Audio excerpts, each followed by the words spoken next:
Теплоход Сергей Есенин на несколько дней станет судном под флагами ЛДПР. Буквально час назад он отошел от причала Северного речного вокзала Москвы. Курс – Ярославская область. Пассажиры круизного судна, парламентарии и кандидаты в депутаты фракции ЛДПР на этот раз отправились в регион по Волге. Конечный пункт маршрута – город Углич. Мы с вами прощаемся. Счастливого пути. Спасибо. Чтобы все было хорошо. Получите знания, подружитесь, обменяйтесь телефонами. И летом Курдюмов вам обещает большой теплоход по всей стране. И вы уже будете как бригадиры, чтобы вы могли там все помочь, организовать, все сделать. Счастливого пути. До свидания. Сегодня у нас есть от Тульского регионального отделения представлено 22 человека. Это кандидаты в депутаты различных уровней законодательного собрания, центра субъекта и муниципальных округов. Соответственно, для них сегодняшнее занятие, да, это большое дело, потому что, скажем так, политическая грамотность – это очень важно, потому что очень много подводных камней, начиная как от документальных, заканчивая, да, там, другими юридическими аспектами, потому что большое дело – это, допустим, заполнить документы, очень важно, да, правильно использовать агитационный материал. Ну и вообще хорошо, когда кампания кандидата проходит прозрачно, чисто и без каких-либо нарушений. Партия уже достаточно старая, да, как в хорошем смысле в парламенте, да, поэтому за нами какие-то нарушения это неприемлемо. Соответственно, обучать своих кандидатов это очень важно. В любом случае законодательство практически регулярно меняется, под каждые выборы что-то происходит. Да? Вот последние изменения крупные были там в 2016 году. Выборы у нас не каждый день, да? Что-то забывается, приходят новые люди, да, достойные также стать кандидатами. Ну и те, кто уже участвовал, тоже могут что-то упустить. Поэтому сегодняшние лекции, я говорю, это вот то, что нужно регулярно, обязательно проводить перед выборами. Я могу сказать, что на сегодняшний день позиции ЛДПР укрепляют за счет многих параметров, да, за счет того, что в последнем созыве у нас появились депутаты законодательного собрания, в том числе, да, Александр Александрович Балберов, который стал заместителем председателя. Да, до этого у нас такого просто не было. Наш авторитет растет. Ну и, естественно, за счет работы регионального отделения.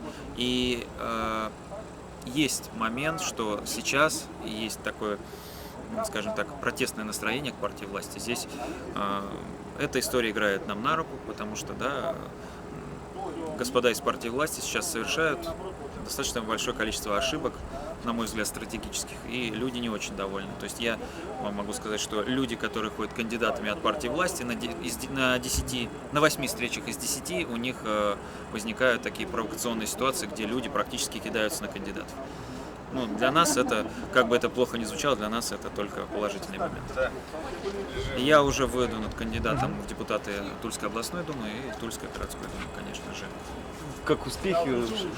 Сейчас проходит у нас формирование, подача документов. Первый этап пройден, уже подали кандидаты, в том числе и я, документы на регистрацию. И вот в понедельник уже, там, ближайший, там, до 24 числа разрешится весь этот вопрос.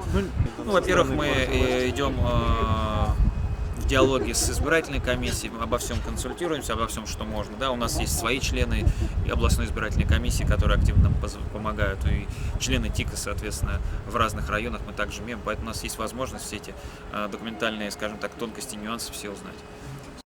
Данил, какие впечатления от поездки? Вы знаете, на теплоходе вообще я первый раз за 3 года, и для меня это незабываемые впечатления. Я являюсь депутатом муниципального образования Ревякинска из Нагорского района. И вот здесь ощутиться, все-таки почувствовать коллектив, сплотиться, принять участие в каких-то заданиях и, собственно, увеличить свой опыт – это незабываемое впечатление. Я думаю, что стоит проводить такие мероприятия, потому что они помогают как-то и самодисциплине, и организоваться, и узнать что-то новое. К тому же скоро у нас большие выборы в Тульской области. Это Тульская городская дума, Тульская областная дума и также ряд местного самоуправления. Для себя что-то полезное удалось подчеркнуть, может быть, что-то новое? Да, по теме выборов. Все-таки вот, если говорить про фальсификации, какие возможны, огромное количество видов я услышал. И список также можно продолжать, и многие политологи это также могут отметить. По агитматериалам, конечно, интересная тема с требованиями, потому что очень многие региональные отделения, они как раз путаются и в цветовой гамме, и в форме, в формате того, как можно размещать. Опять же, вот региональная специфика существует. То есть кто-то выпускает брошюры, кто-то именует книги, тоже очень важный момент. Я считаю, что вот за счет центрального аппарата вместе с его работой можно прийти к какому-то все-таки единому мнению. Ораторское искусство вообще отличный курс, поскольку люди очень часто находятся скованные, как-то вот волнуются, и когда они знают какие-то приемы, они могут легко, свободно переключаться и не бояться, опять же, публики своих избирателей.